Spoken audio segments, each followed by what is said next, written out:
Okay, let's get into your reading, Gemini. Okay, attention.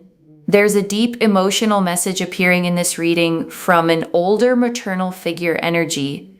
The cards are asking you to slow down and truly hear this. Your grandma on your mom's side is begging you with tears in her eyes to listen. Listen carefully. Please put everything aside now. Take a breath and just listen. I didn't come to you today by chance. I am the one standing over your shoulder. The one whose blood flows in your veins on your mother's side, your grandmother. And I want to pause before she goes on, okay, just to say something about who's speaking here. This is the energy of a maternal line grandmother, the mothers behind your mother, the women whose strength you carry, whether you ever met them or not. And when that energy comes through this strongly, it's usually because there's something she has been waiting a long time to be able to say to you. I look at you from eternity, and today my heart is filled with such love and excitement that I could no longer remain silent. I beg you, hear me, because what I see in your future and what is happening in your soul now are two different pictures. And I am here to help you connect them. You often feel lonely, even when people are around. You feel like you carry the weight of the whole world on your fragile shoulders, and no one truly understands how scared or burdened you are. I see your tears at night when no one is looking. I see how you doubt yourself, how you ask fate, why and when will it get easier? And I want to sit here for a moment, okay, because that line about crying at night when no one is looking is the one that tends to land the hardest. Because that's the private grief, the one you don't show anyone, the one you carry alone behind the face you put on for the world. And what she's telling you, okay, is that it was never as unseen as you thought. Someone was always watching those nights. Someone who loved you was there in the dark with you, and the loneliness you felt was never the whole truth of your situation, even when it felt like it was. And I want to say something about that particular loneliness, okay? The kind you feel in a room full of people because it's a specific and painful one. It's not the loneliness of being physically alone. It's the loneliness of being unseen, of being surrounded and still feeling like no one actually knows what you're carrying underneath. And that kind of loneliness, okay, often comes from being the strong one, from being the person everyone leans on, the one who holds it together, the one nobody worries about because you always seem fine. And so you learn to smile, to reassure, to carry it privately.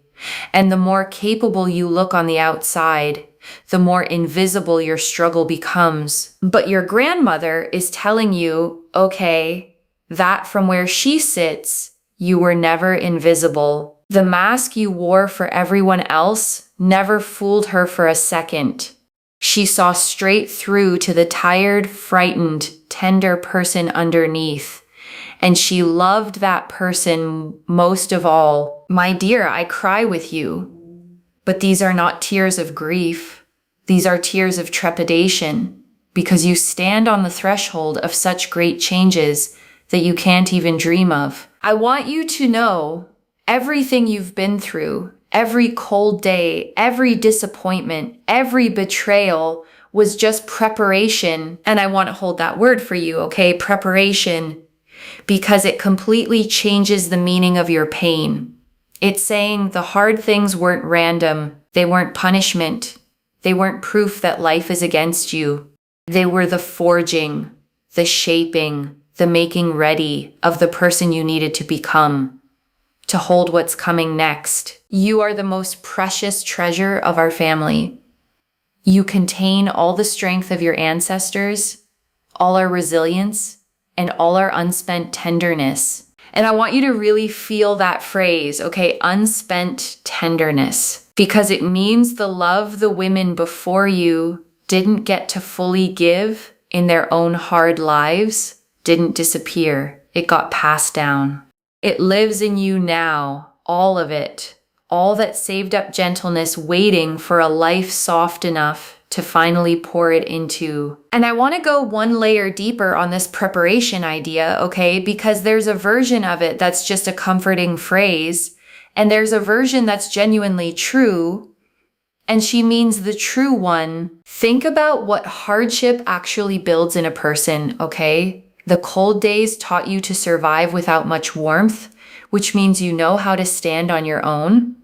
The disappointments taught you not to collapse when something falls through, which means you're resilient in a way softer lives never have to be. The betrayals taught you to read people, to sense who's safe, which is a wisdom you paid dearly for, but genuinely now possess. So when she says it was all preparation, okay, she doesn't mean the pain was good, or that you deserved it, or that it was worth it in some cold arithmetic. She means none of it was wasted. Every hard thing deposited something in you, some strength, some depth, some capacity that the beautiful part of your life is going to require you to have. And now I am here to tell you, difficult times are ending. The darkness is lifting, and I can already see the first rays of your personal dawn. Look at your life through my eyes. I see the invisible wheels of fortune turning around you. What once seemed like closed doors are now turning into open gates. And I want to name how that feels from where you're standing, okay? Because you may not see the gates yet from your side. It might still look like closed doors. But she's telling you she can see from a vantage point you can't, from eternity, from above the whole map. And from up there, the doors are already swinging open, even if the good news hasn't reached your side of them yet. You've been knocking on the void for so long, but now the universe itself is taking a step toward you. A period of incredible clarity is dawning in your life. You'll suddenly understand why everything happened the way it did. You'll see that the losses you mourned were actually making room for something truly yours. And that's one of the greatest gifts a hard season can eventually give, okay? The moment it finally makes sense. Right now, you're still in the part where it just hurts, where the losses feel like pure loss. But she's promising a clarity is coming, a moment where you look back and see the shape of it, where the thing you grieved turns out to have been the door closing that pushed you toward the one meant for you. I see the energy of creation entering your space. If you felt stagnation, if it feels like you're going in circles, forget it. Right now, circumstances are shaping up behind you that will bring you long-awaited recognition at work, in your business, in your creativity. You'll experience an unprecedented upswing. You'll be noticed. You'll be appreciated. You'll receive an offer that will make your heart beat faster. This won't be a coincidence. It will be a reward for your patience and your kind heart, which despite everything hasn't hardened. And I want to sit with the specific promise she's making about your work, okay? Because it's very particular. She's not just saying good things generally. She's saying recognition, being noticed, being appreciated, an offer that makes your heart beat faster. And recognition is a specific hunger, okay? Especially for someone who's worked hard in the dark for a long time. There's a particular ache in pouring yourself into something and feeling like no one sees it, like your effort disappears into a void, like you could vanish and it wouldn't be noticed. And she's telling you that void is about to answer back, okay? The work you've been doing without applause has been seen by more people than you realize, and it's about to be named out loud, rewarded, pursued.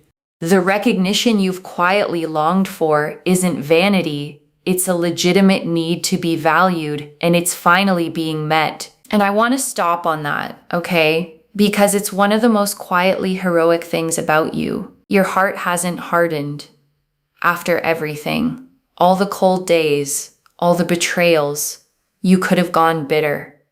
You had every reason to. Plenty of people do. with far less cause than you've had. And you didn't, okay? You stayed soft. You stayed kind.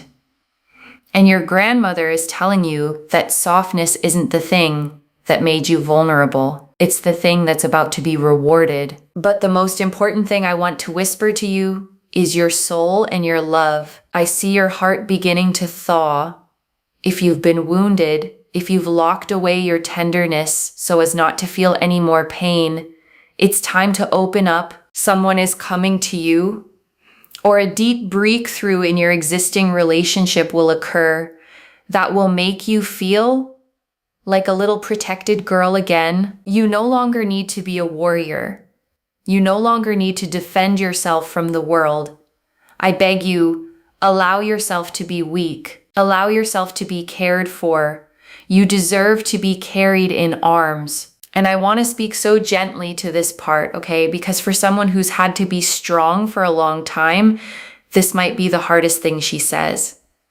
Allow yourself to be weak. Because when you've survived by being the strong one, the warrior, the one who holds it all together, softening can feel dangerous, like dropping your guard is how you get hurt again. But she's telling you the war is ending, okay? And you don't have to keep fighting a battle that's already over. Being cared for is not the same as being weak. Letting someone carry you is not losing your strength.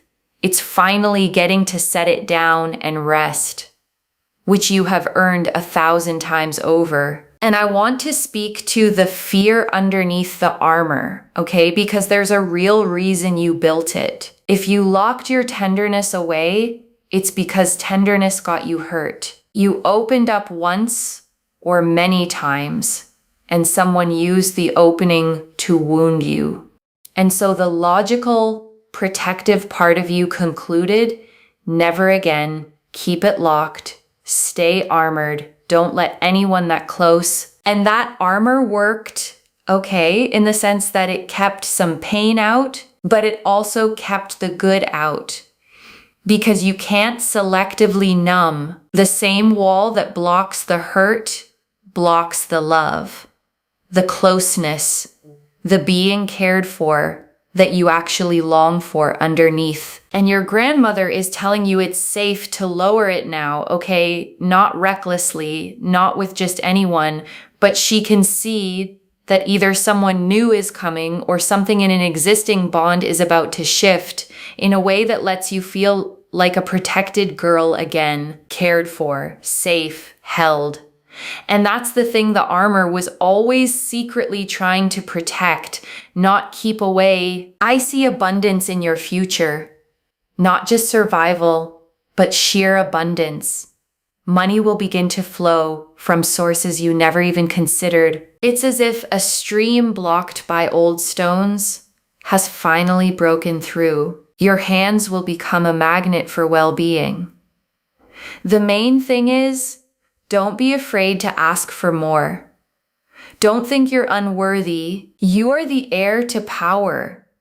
You are an extension of me, and I want you to live in luxury, joy, and peace. And I want to underline that, okay, don't think you're unworthy, because I suspect that's an old wound she's reaching straight into.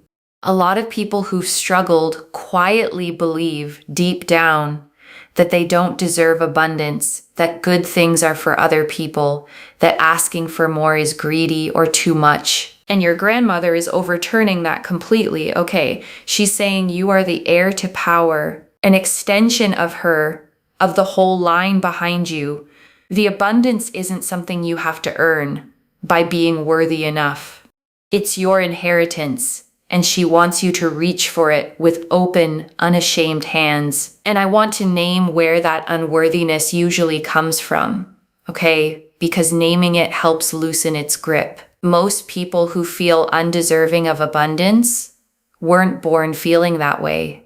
They were taught it.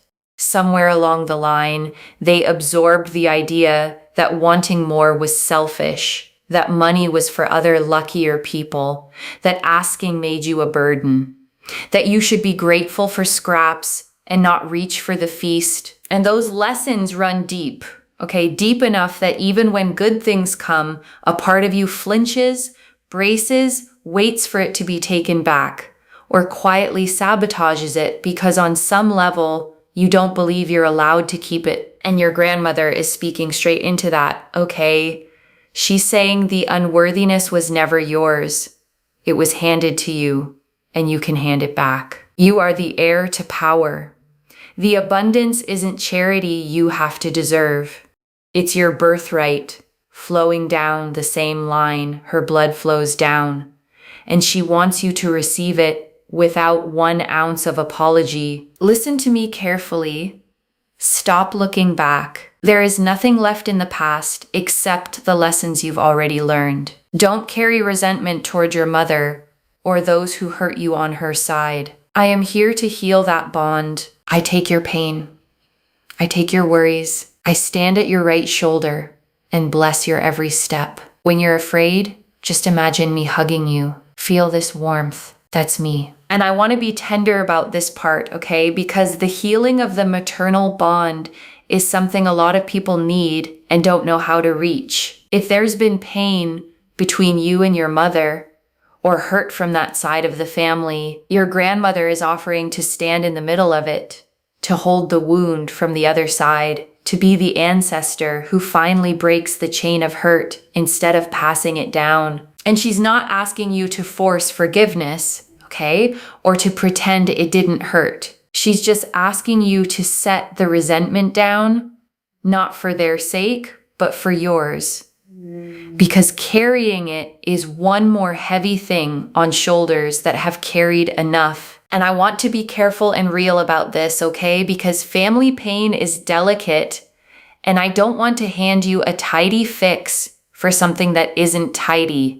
If there's been genuine hurt between you and your mother or from that side of your family, setting down resentment doesn't mean pretending it didn't happen, and it doesn't mean you owe anyone access who hasn't earned it back. What your grandmother is offering, okay, is something quieter and more for you. Resentment is a weight you carry on behalf of people who often aren't carrying anything at all. It sits in your body, in your sleep, in the way you brace around certain names and certain memories. And she's offering to help lift it, not so they get let off the hook, but so you get to put down something heavy that was never really yours to hold. And there's something powerful, okay, about an ancestor stepping in to do this, because the hurt in a family usually came from people who were themselves hurt by the people before them.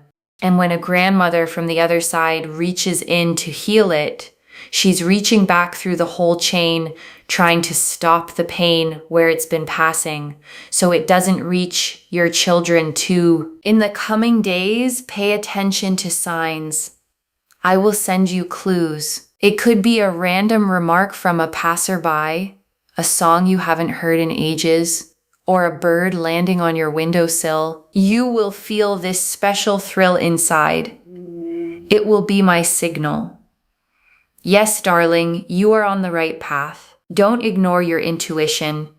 Your inner voice right now is my voice whispering the truth to you. And I love that she says that, okay, your inner voice is my voice, because it means the guidance you've been looking for outside yourself has been inside you the whole time. That gut feeling you keep talking yourself out of, that quiet knowing you dismiss as just you. She's telling you to start trusting it, because it's not just you. It's the whole line of women behind you speaking through your own intuition. And I want to give you something practical to do with the signs, okay? Because she's promising to send them, and it would be a shame to miss them. The thing about a sign is that it only works if you're paying attention in the ordinary moments. So in the coming days, okay, when a song you haven't heard in years comes on out of nowhere, don't just scroll past the feeling. Pause. When a stranger says something that lands a little too precisely, notice it. When a bird lands close, or the light hits your table in a way that gives you a small, inexplicable thrill, let yourself register that it might be her. And I know the skeptical part of the mind, okay, wants to call all of that coincidence, and maybe some of it is.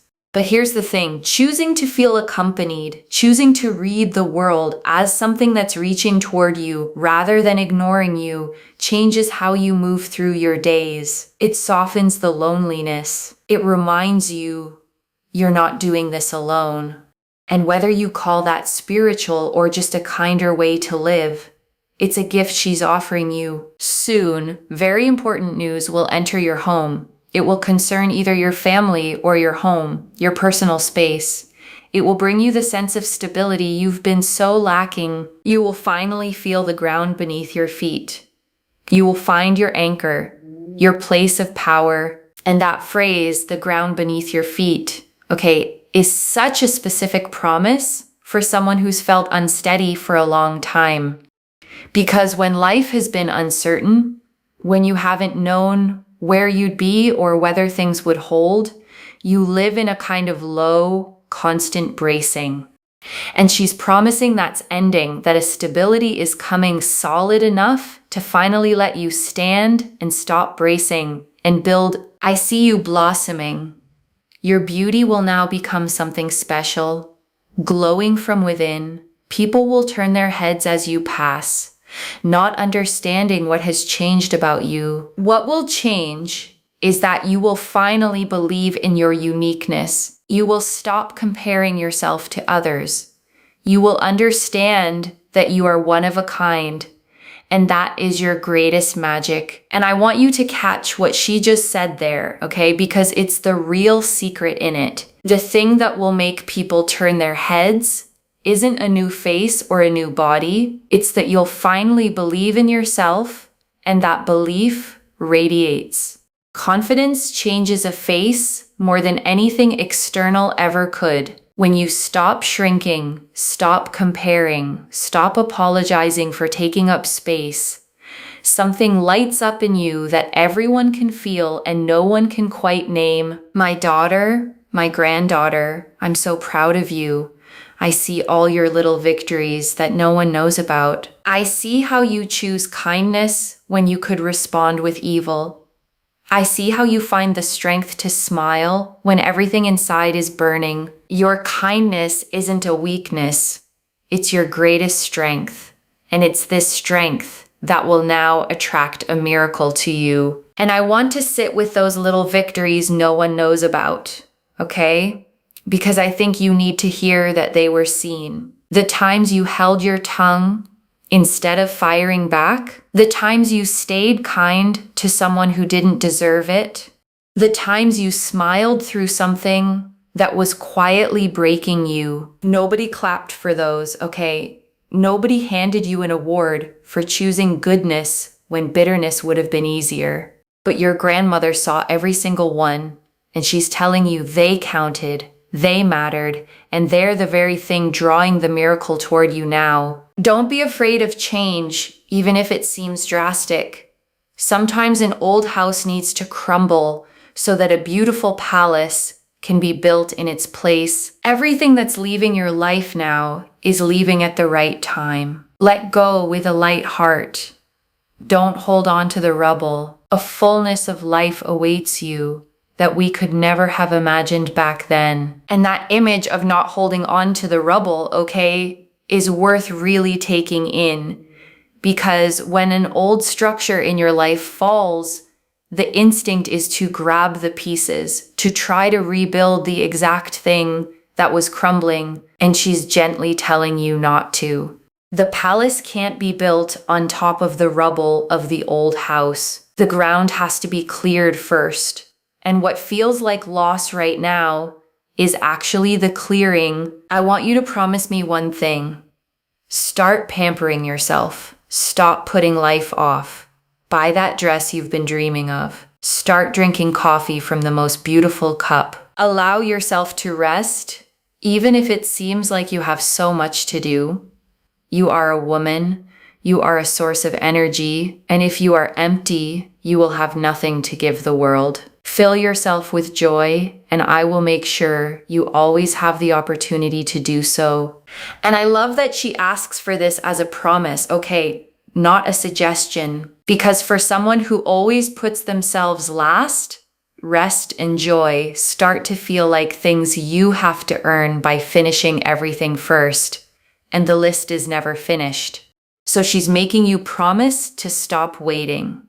The beautiful cup isn't for a special occasion. You are the special occasion. The good dress isn't for someday. Someday is now. And I want to explain why this isn't as small as it sounds, okay? Because buy the dress and use the nice cup can sound almost trivial next to abundance and destiny and miracles. But it isn't trivial at all. It's the whole thing in miniature. Because how you treat yourself in the small daily moments, okay, is how you're teaching your own mind what you're worth. Every time you save the good thing for later, every time you make do with the chipped cup and put your own comfort last, you're quietly telling yourself you don't quite deserve the good version yet. And the mind believes what you repeatedly show it. So when your grandmother asks you to pamper yourself, okay, she's not being frivolous. She's asking you to start proving to yourself in small, daily, tangible ways that you are someone worth caring for.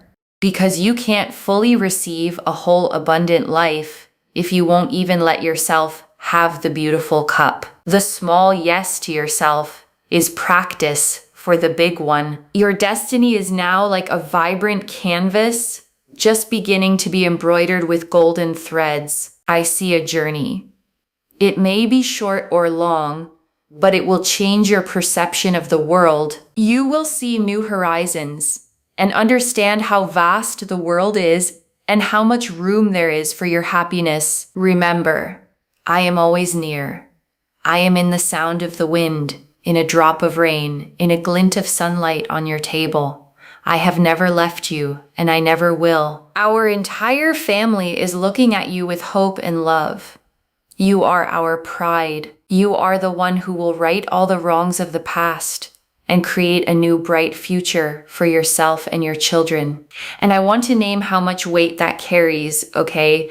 You are the one who will right the wrongs of the past, because in every family line there are patterns of pain that get handed down, generation to generation, until one person finally does the work to break them. And your grandmother is telling you that you are that person, the cycle breaker, the one whose healing doesn't just change your life, but changes the inheritance you pass to everyone who comes after you. That's not a small thing. It's one of the most important things a person can ever be. And I want you to feel the weight and the honor of that, okay? Because being the cycle breaker is lonely work, and it often goes unthanked. You're the one who feels the old pain and decides, it stops with me. I will not pass this down. I will do the harder thing and heal it instead of handing it forward. And nobody hands out medals for that. Okay, because the people who come after you will never know what you spared them. Your children or the people you love will grow up without the wound you spent your life healing, and they'll never feel its absence because you made sure they never felt its presence. But your grandmother knows, okay? The whole line behind you knows, and that's who's standing with you right now. The ones who couldn't break it in their time, watching you do the thing they didn't get to do, and loving you with everything they have for doing it. The tears in my eyes are tears of relief. I know you can do this. I know the worst is behind you. Your time of triumph is beginning. Just believe. Just move forward with your head held high. You are the queen of your life, and your kingdom awaits you. I hug you tightly across time and space. Feel this surge of strength right now. This is my love pouring into you, giving you the energy for great things. Go and shine, my sunshine. The world has been waiting for your light. Everything will be even better than you can imagine.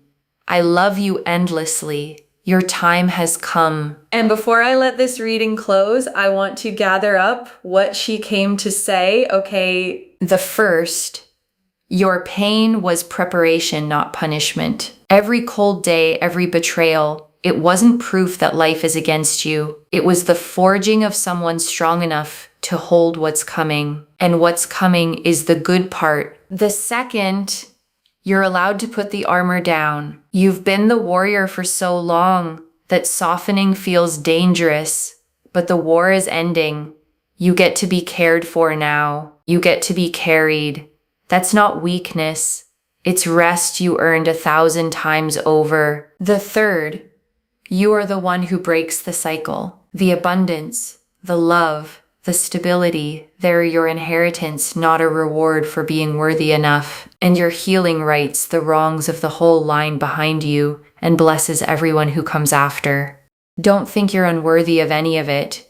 You are the heir to power. And I want to answer why this message reached you now, okay, with this much force.